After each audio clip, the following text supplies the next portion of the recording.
disclosure, news and commentary number 148, 148, 148, 148, 148. What's going down? Big wrestling week. Royal Rumble always feels like a big, honkin', hairy deal. Question: with the advent of the 2 nights of WrestleMania and naming a whole bunch of pay-per-views after WrestleMania, I'm so glad Royal Rumble hasn't been dubbed the beginning of WrestleMania season Royal Rumble. Though that's coming. You know that, right? That's happening.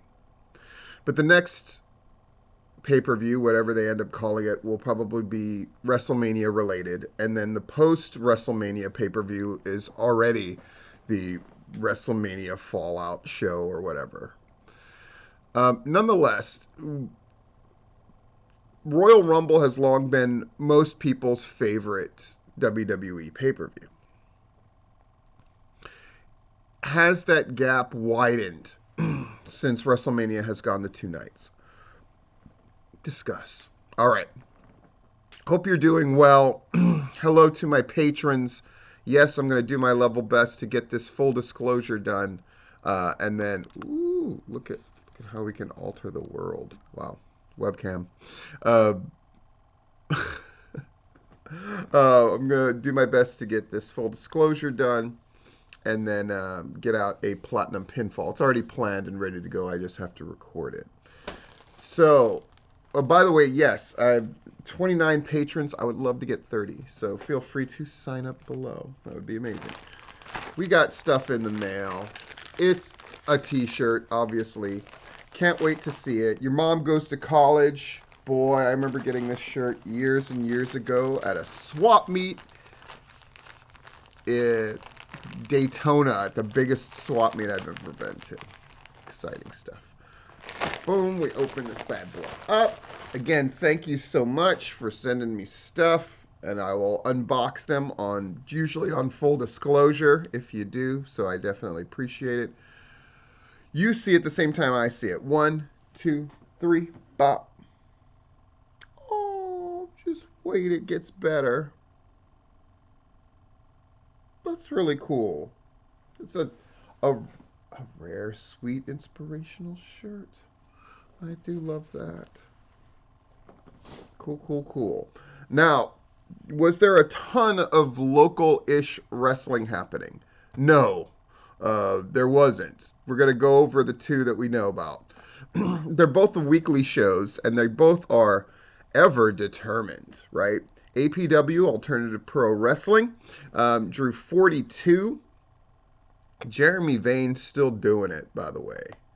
Holy moly.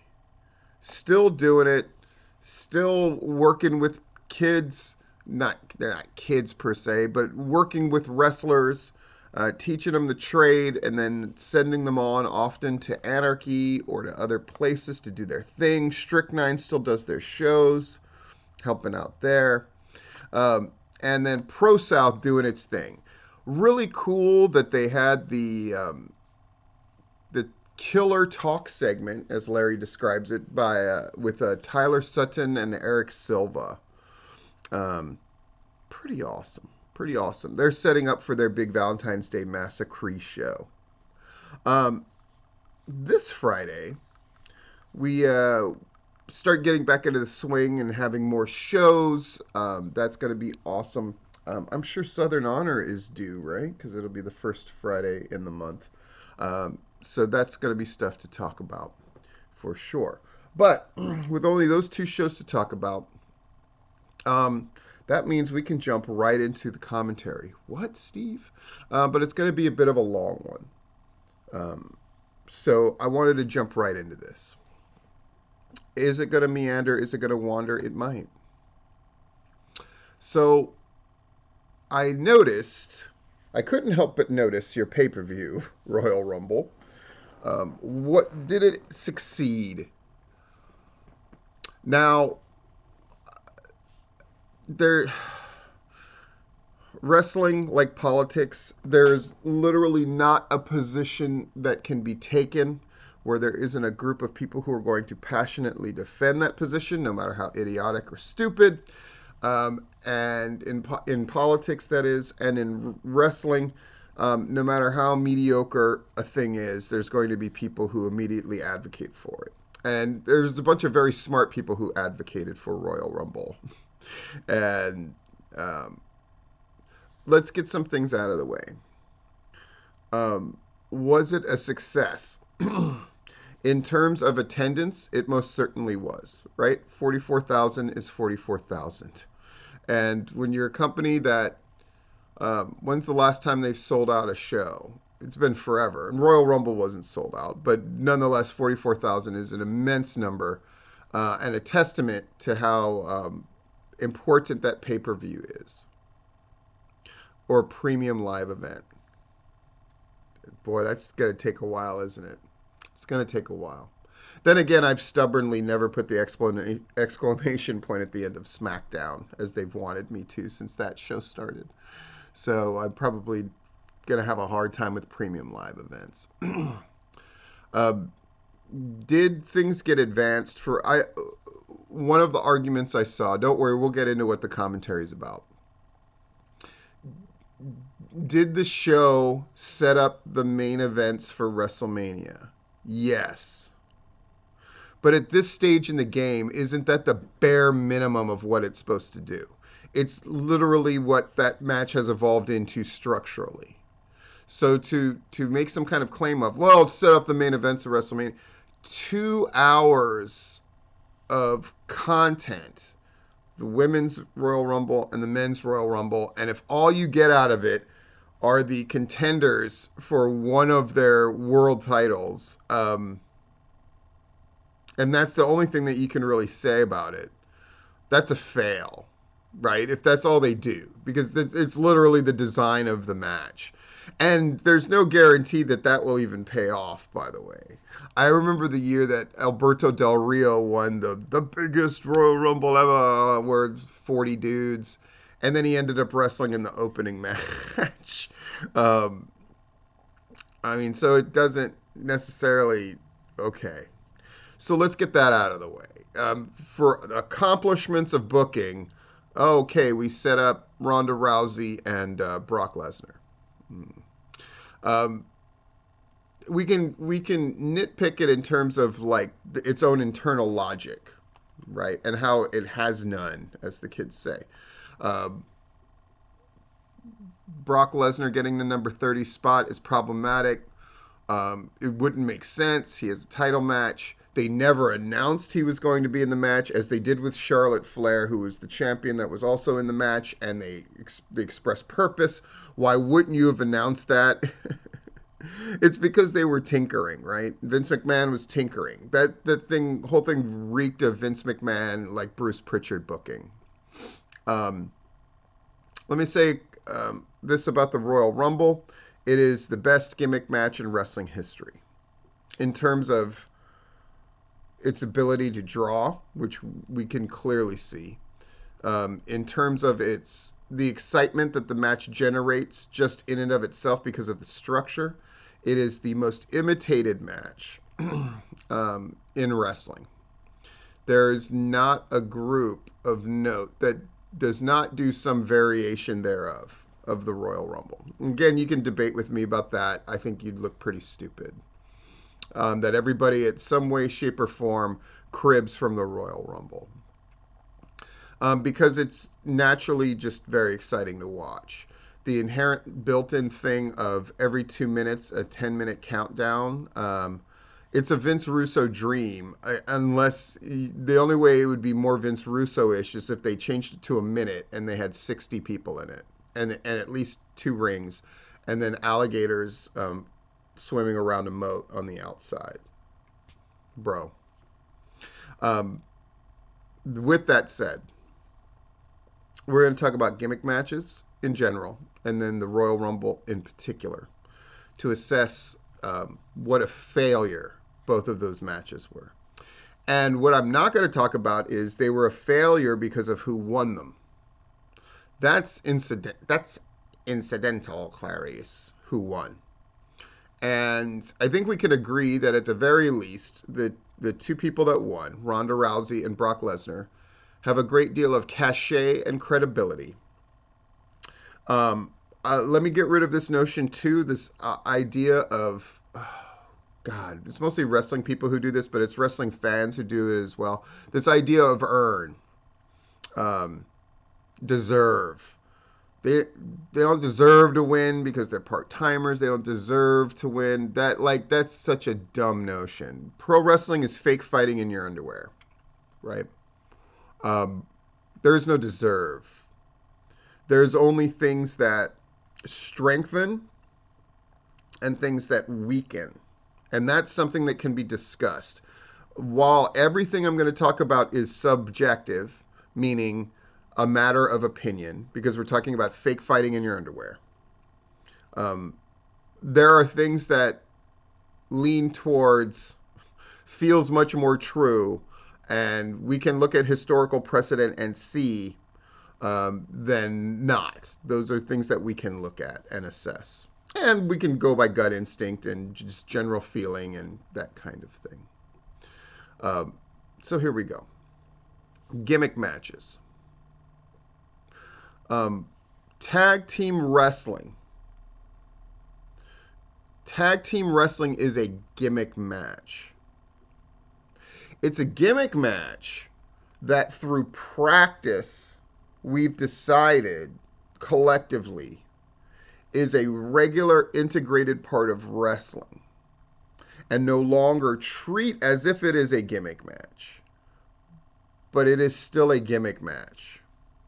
There are matches that were kind of considered and treated as gimmick matches, novelties, attractions in and of themselves, who now we just do consider part of pro wrestling without it having the gimmick match label, but still get treated as gimmick matches, at least on the indie scene, such as women wrestling.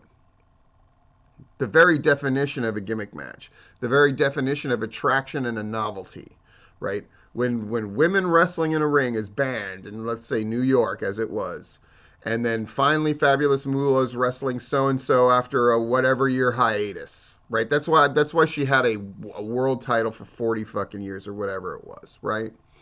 Um, then it's a gimmick match, right? Oh, come see the women wrestle, come see the midgets wrestle, come see whatever, right? It's a novelty. But I don't think anybody would call women's wrestling a novelty or a gimmick match now. Intergender match can be considered a gimmick match or a novelty. What's definition of a gimmick match? A match that the very nature of the match itself is designed to be a novelty or an attraction or a draw in and of itself.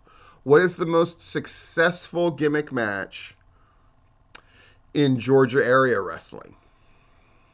I think there's two. I think the Rumble Jack is one of them, and there's specific rules about the Rumble Jack, right? It's in a Royal Rumble type of format, but where the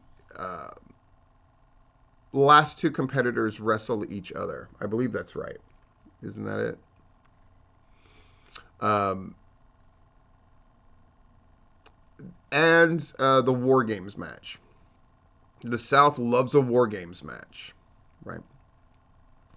Now, when you have, let's set aside the Rumble Jack, which again is the Rumble Jack a proven draw? I think it is. Absolutely. It was probably their top drawing show.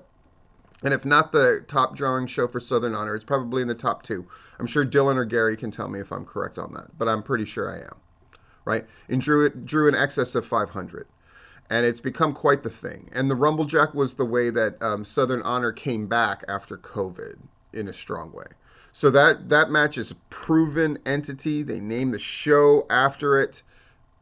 There you go. And again, it eats at the table of the Royal Rumble. War Games, right? Lots of people use it as a blow-off. Anarchy traditionally has a War Games match. I did a War Games match with PCW, the Revolutionary War Games, where the rules were slightly different, but all variations of the same, right? Um, it's taking the cage match and turning it up. And again, we're all eating at the table of what that Dusty Rhodes set for us. Um, the War Games match, there are expectations that are overt and subtle, and that is all gimmick matches. That's all wrestling. So expectations for the War Games, that there is a cage, that it's preferably two rings, but it doesn't have to be. And by the way, Southern Honor does a variation of War Games as well, right? But there's an expectation of blood. There's an expectation of a heightened level of violence. There's an expectation that in some way, shape, or form it is used as a blow off of a feud. Doesn't have to be, but these are general expectations of the War Game match. And that at some point the baby faces are going to be at a distinct disadvantage by the rules of the match itself, especially if you use the team format. Some don't, but most do. So let's talk about the Royal Rumble now. What's the gimmick? 30 people. Now, these are not things that were in the original design. When Pat Patterson came up with this thing, and by the way, I think it's notable that they continue to give Pat Patterson credit for this. It shows how important he was to the McMahon family. It shows what a long-standing booker he was. He was famous for being a good finish guy who could come up with a good finish. Insert jokes here. Insert jokes here. But the Royal Rumble is brilliant. It's brilliant because okay. If you take as a premise that the Constitution is brilliant as written, I think most people, except for strict constitutionalists that pretend that everything is just the letter of what was written and there's no room for interpretation or deviation, which is incredibly asinine. It would be like viewing the Bible in that way in the modern day. Anybody who says like you follow every word in the Bible and but eat shellfish and play football and touch the skin of a pig, you can't. At this point, like the great documents of the world, we understand are open for modern interpretation, and some of that have that built in, and it's smart. And the Royal Rumble is in very few ways resembles its original inception, right? That Hacksaw Jim Duggan one way back when, which was created as a way of just like fucking with the Buckhouse Stampede, right? And it has evolved into a different thing. But the premise remains the same. Two people start every 2 minutes or whatever the time increment has been. They probably altered it here and there for a match or two and then went back to it. At one point, they had 20 people in the Royal Rumble. They had 40 at another time, but for the most part, it's been 30. That's the expectation, right? Then it just started off as a battle royal with slightly different set of rules. And you throw them over the top rope, both feet touch, you're out. And then the rules have evolved since then, and we've come up with tropes and expectations. And those expectations are every bit as valid as the original creation. Again, this is fake fighting in your underwear, and we've made this thing up. So now, however it evolves, the rules change. It's why I always laugh when people get mad at like Twilight, because it violates some of the rules of a vampire. Vampire is fake blood sucking in your underwear, right? Like things evolve and change, and you can tweak. Do zombies run? They can. Do zombies have to be created a certain way? No. We can alter the rules of the zombie. But nonetheless, if we say zombie in popular fiction, we can sort of ascertain a certain set of rules, right? You gotta shoot him in the head. I loosely know that it's a hit him in the head thing to really kill them. I loosely know that there's a way that they can turn you into a zombie. I loosely know that they're going to ravenously come to try to kill you and eat you and eat your brains, though, again, that seems spurious too. Zombies are famous for saying brains. I want to eat your brains, but then we see zombies just ripping people apart and eating them nonetheless, don't we? And sometimes zombies seem to have a bit of malice about what they're doing, and sometimes they don't. Sometimes they seem to have some kind of thing in the recesses of their brain where they remember who they once were or engage in some form of the activity that they did a lot when they were alive, and sometimes they don't, etc., etc., etc., right? So then we tweak. And so it goes with the Royal Rumble. So the Royal Rumble, which just started as a pure gimmick match, a battle royal where two people started and another person entered, and then just followed battle royal rules, throw them over the top rope. Once you hit the floor, you're out. And then we got specific about certain things. And so one of the smartest things that the Royal Rumble did was evolve and change. The advent of, whether it was in 92 and it was like, let's settle this and this person, whoever wins this is going to be the world champion. And so you give a different level of import to the thing. To what we now just commonly accept as it should be. And this trope is so powerful that all the groups that copy the Royal Rumble, and there's very few that don't, keep this part as well, which is you get a title shot. They put prizes on it. Now, back in the day, in a battle royal, they would often have a prize of some fictionalized, you win a Cadillac or you win money and that kind of thing. You put stakes on it.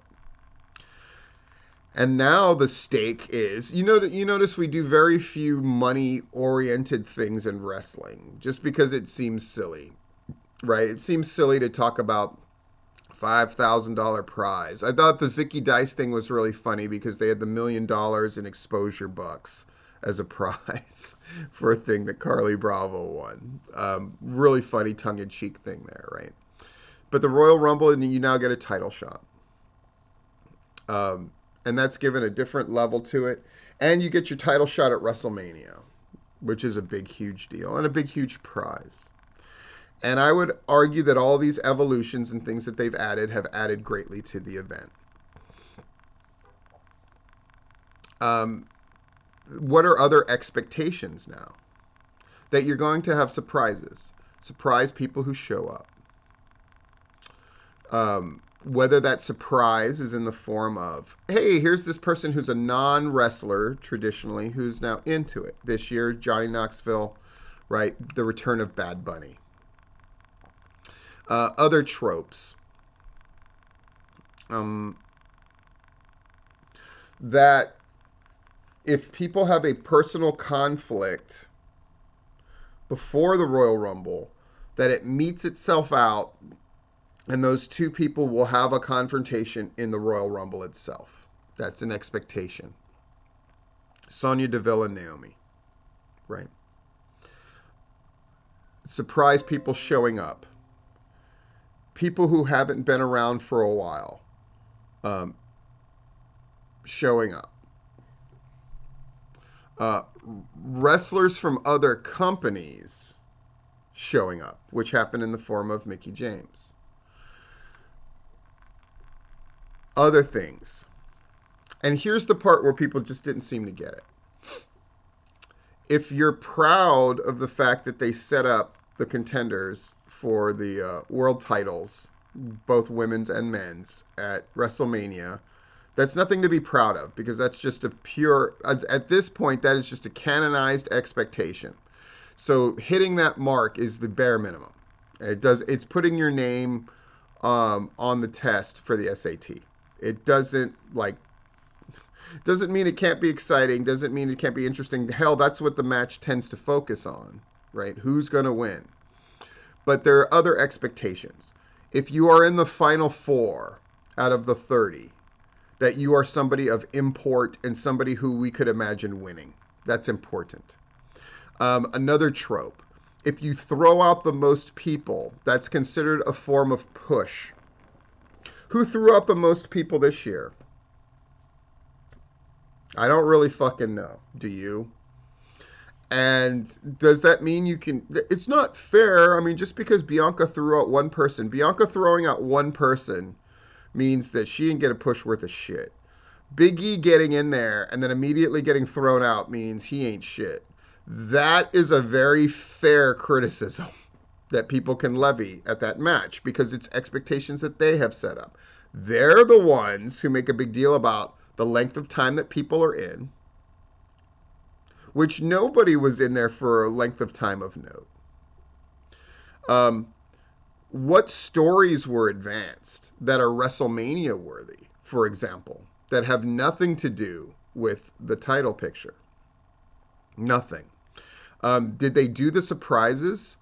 I guess, though they seemed like they announced most of them.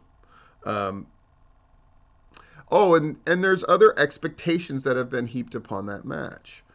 I think from a booking perspective, both matches, and I'm not talking about who eventually won. We're going to talk about that in a moment. But I think that was a colossal failure. They advanced nothing for nobody. Who is now a probable contender for the Intercontinental title? Nothing. He's just another guy who was in the match. You know, it's AJ Styles and Shinsuke, the IC champ, and then one of them gets thrown out. The women's match started with Sasha Banks, and then Melina came, which everyone was really excited about, and then they had botches. That's another thing. The Royal Rumble, there's expectations that have been laid on throughout the years, and one of them is you're going to have spots that are designed to be more interesting. And unfortunately, it was botch city, right? Melina was supposed to do a thing, I don't know exactly what, but it botched, and then so she was out quickly, and it felt wrong. Kofi Kingston has a trope of every year he finds a way to stay in that match. That is interesting and exciting, and his feet don't touch the floor, and we can't wait to see it. And first thing, he gets shoved by Kevin Owens, hits that barrier, and his feet touch, and he's fucked. And that creates a domino effect of bad. Chances are he and Big E were supposed to team up and do a thing, and instead Big E just kind of got in there and then got thrown out. And all of that was symptomatic of the problems with the match. They weren't the cause of the root problems of the match. The root problems of those matches, and this is how I know that the rumors are true and Vince McMahon had his fingerprints all over it and tweaked and changed things, is the shit made no sense. Structurally, nothing about either one of those matches made sense, and they advanced nothing. Doesn't mean you weren't allowed to enjoy it. There's a difference between I enjoyed a thing and it was successful from a storytelling and art perspective. It was not successful from a storytelling and art perspective. And again, this had nothing to do with Ronda Rousey winning. It had nothing to do with Brock Lesnar winning. But we can start talking about specifics. If you're going to have Brock Lesnar in that match, it needs to be explained, and it should have been explained throughout. And they might have, it was probably, putting Brock Lesnar in that thing was probably a decision made days before, which is indicative of the modern WWE. They don't plan shit anymore like they used to. For instance, who's going to wrestle Bobby Lashley at WrestleMania? They have no fucking idea. I'm sorry if you think that they do. They have no idea. They don't know. They're going to have to create it out of whole cloth starting tonight. That's the shitstorm we're in. Who's wrestling Becky Lynch? They don't know.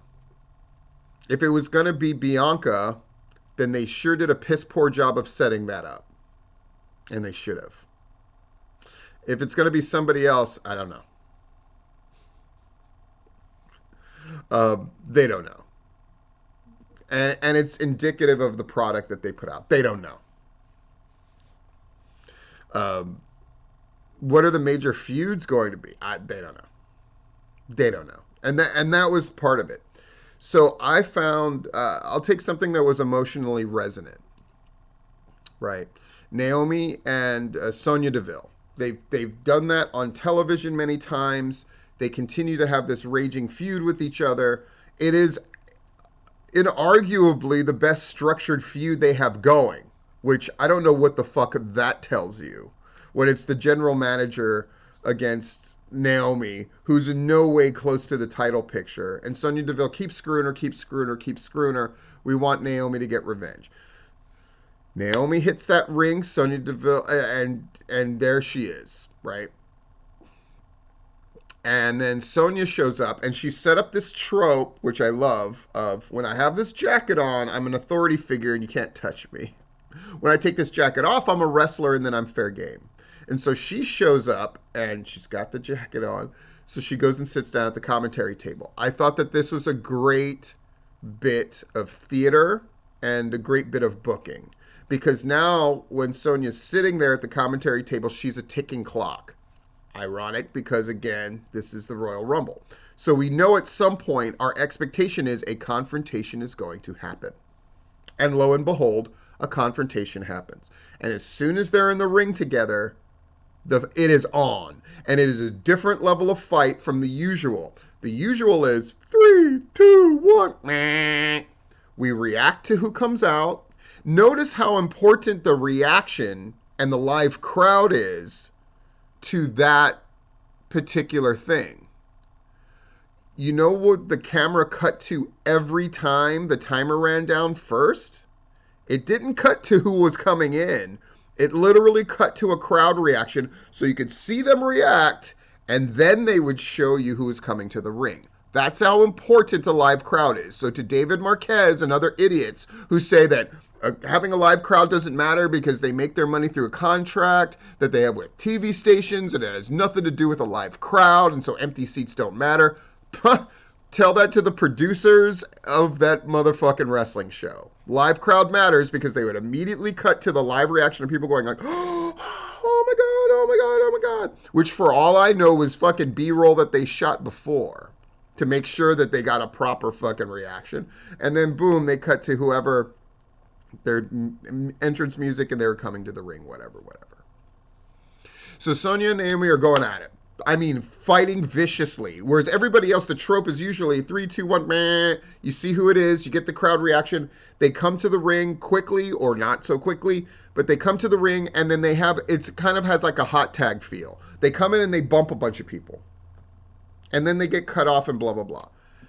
They literally did that with almost everybody. And that was one of the problems structurally with the match. Whoever agented those matches did a shit job because we saw the same thing again and again and again with very little variation. Nonetheless, Naomi, Sonya, they're fighting.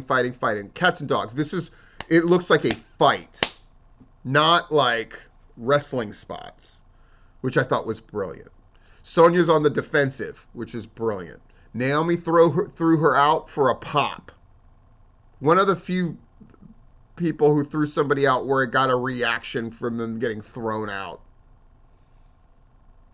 And then Sid Vicious, Sid Justice, Hulk Hogan, Sonya eventually pulls her out too. Here's the problem. They've set up that they hate each other. They set up that Naomi is desperate for revenge. And now when she's finally got justice served, she got fucked again, which keeps their feud going. It's wrestling. Naomi's reaction to being thrown out of the Royal Rumble in this sort of nefarious way, I'm pretty mad about it, but one referee can hold me back. Those bitches should have been fighting all the way to the back. And then during boring parts of that Women's Rumble, and there were many, or parts that were really botchy, and there were many, they could have cut to the back of those bitches continuing to fucking fight. And they could have made that feud even hotter. And they could have paid it off at WrestleMania. Do you see what I'm saying now? If you're going to do it, do it. I ask you now, would the Women's Royal Rumble have been improved if they had cut back once in a while and we'd seen Sonya and fucking Naomi really going at it tooth and nail, cats and dogs, fighting all over the place? Yes. What gimmick match, since we're talking about gimmick matches too, could that have led to between the two of them? I don't know. Falls count anywhere since we've seen them fight everywhere. and it seems like the ring is not enough to contain them. Sounds like pretty good ways to promote a gimmick match to me. Nothing was set up beyond Ronda Rousey wins and Brock Lesnar wins. And let's talk about Ronda Rousey. Rousey face. Rousey face. Rousey face. God, someone's got to give her a different facial. Raccoon eyes. Fuck, I hate Rousey face. But she's in the thing. She's a big hairy deal. They did their best to make her look good. They had Charlotte throw out everybody that mattered, which was stupid. A whole bunch of people could have been made. You could have had Rhea Ripley deal with somebody. And whether Molly Holly produced herself to do that spot with Nikki Ash or not, it was a failure in that they didn't get as much out of it as they could have. Molly Holly, I'm a superhero too. I come down, everybody's glad to see me. Nikki Ash blindsides her before she even gets to the ring. Love that. But again, the fight needed to be more. I have no problem with Molly Holly getting destroyed. What I have a problem is, it feels like that's the end. That's the problem. Is instead of taking her cape off and throwing it outside of the ring, I get it, symbolically, I'm the real superhero, this bitch isn't. And I'm a heel, and this bitch isn't. It should have been, imagine this. And again, I'm just changing one little thing to improve storytelling. She beats up Molly Holly. She takes that cape, and instead of just throwing it down, she takes the cape, and she smiles, takes off her own cape, and puts on Molly Holly, and does the frickin' Molly Holly pose. And then laughs. And then throws herself out. Who threw out Nikki Ash? Nobody remembers because it wasn't important. So I have Nikki Ash throw herself out, wipe her feet on Molly Holly, step over her, and start walking away. Guess what I want to see now? Molly Holly try and get revenge. A story. An angle. Booking. Ronda Rousey wins the thing, which in and of itself isn't bad. And they've got her to do the point to the WrestleMania sign. They got Brock Lesnar to do the point. Great. That's minimum. I like that her and Charlotte set up that they're going to have this confrontation that ends with Ronda getting rid of her rather quickly. Because those two are going to fight each other. Brock Lesnar throwing out a bunch of baby faces when he himself is a baby face, but destroying all of their upper mid-card baby faces. Drew, Randy Orton, even Shane McMahon, you could argue. And Shane McMahon, by the way, is going to be there for other pay-per-views. So, what does that mean? No idea what that means. Right? He just demolished them. And he came in at 30. And so for him winning, it's not considered a great feat. The fact that he's even at 30 makes no sense. But whatever, right? Like, shouldn't that spot have already been filled by somebody else? And then somebody would argue, well, Heyman negotiated that for him. But Heyman turned on him, right? Why would Heyman negotiate that for him? Not to mention the thing earlier, why would Roman Reigns attack Brock Lesnar and cost him that title, which now frees him to come after Roman Reigns, which you would think Roman Reigns wouldn't necessarily want. Now, if he went out to injure him, that would make sense, but he didn't. He hit him with a spear so Lashley could win. Devaluing the Lashley win, by the way, but whatever. The mistake of the Royal Rumble, here's my thesis statement, is that they set up no other stories besides the minimum one that is fully expected by the very gimmick of the match. And thus, it took 2 hours to do something that on television they've done in a 1 minute before in a promo. which is I set myself up as the contender by what I have said. If you're going through this arduous yeoman's task of winning the Royal Rumble with the rules that have been set up and established that we all understand, then you better use that hour to get other stories going. And they got nothing going. By the nature of who threw whom out, it seemingly didn't matter who threw who out for whatever reason. Charlotte Flair's just going to throw a bunch of people out. Instead of having natural... Rhea Ripley's thrown out by Charlotte Flair. Like, none of that made sense because none of them are going to have confrontations or matches down the line with Charlotte Flair related to what happened in the Royal Rumble. That's the definition of an angle and booking. This thing happened at this event, and it leads to this thing happening, and then it leads to this thing happening. We know what Charlotte Flair is probably going to do. She's probably going to wrestle Ronda Rousey. So having Charlotte Flair throw major players out makes no sense. You have the major players deal with one another to set up more angles, either for Raw or SmackDown the next week, or for the next pay-per-view, that Bridge the Gap pay-per-view that they have, or even setting up a thing for WrestleMania. And they did none of it.